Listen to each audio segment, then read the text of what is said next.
Dari pembicara lain, apakah ada tanggapan terhadap beberapa pertanyaan ini, Pak Sofyan, Pak Triaka, Pak Bito, silakan. Izin Mbak. Ya, silakan Pak Bito.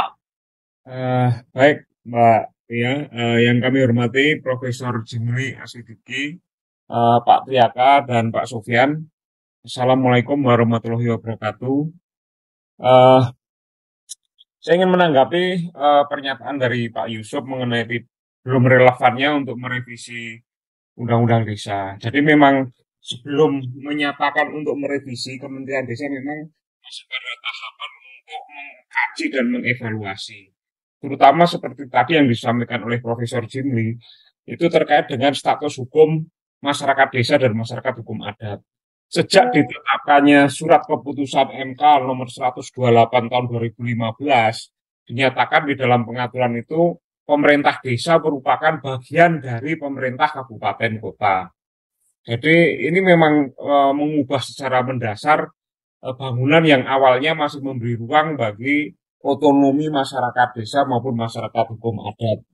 Nah, inilah yang sedang kami kaji, apakah lebih strategis untuk menjadikan desa itu bagian dari pemerintah daerah kabupaten kota, atau mendudukkan desa menjadi satu komunitas yang otonom seperti yang disampaikan oleh Profesor Jimli tadi, menjadi badan hukum yang memungkinkan dia mengatur dan mengurus urusannya secara mandiri karena desa-desa, lebih-lebih masyarakat hukum adat masih memiliki hak asal usul, baik itu berupa aset maupun hukum-hukum yang mengatur kehidupan bersama. Jadi posisi Kementerian Desa memang masih mengkaji secara mendalam relevansi untuk pentingnya dilakukan revisi Undang-Undang Desa.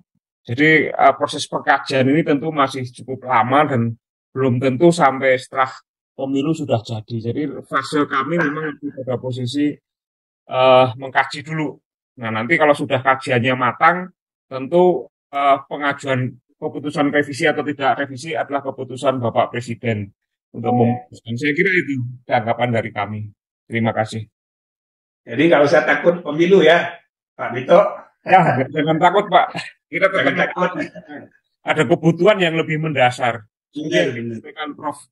Undang-Undang Desa yang sudah dijalankan 9 tahun lebih ini memang sudah memberikan dampak positif bagi kesejahteraan masyarakat. Jadi desa itu kalau dipercaya desa bisa.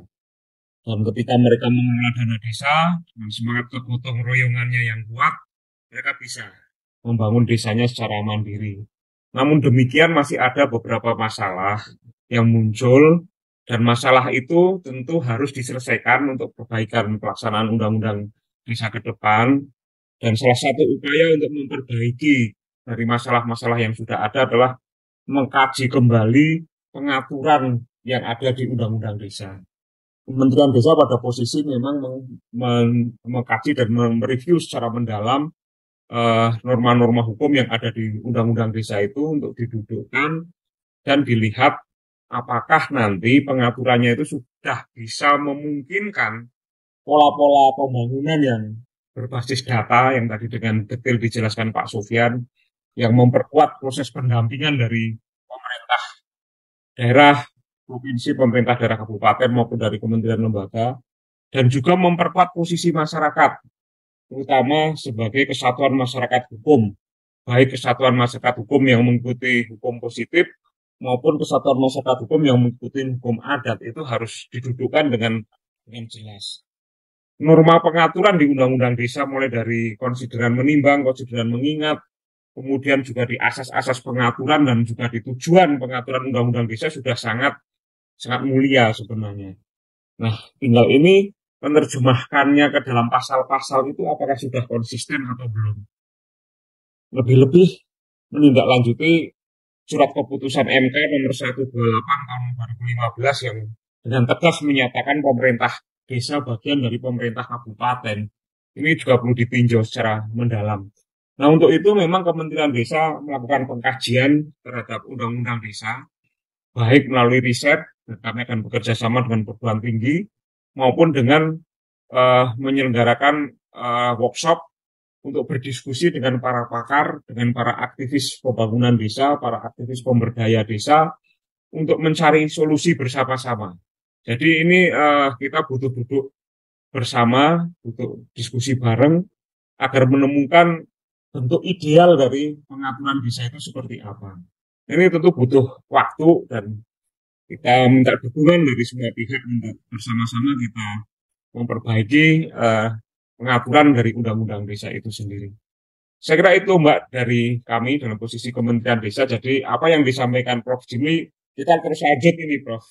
Kita akan diskusi terus sampai betul menemukan bentuk ideal dari pengaturan desa itu untuk menyongsong Indonesia ke depan.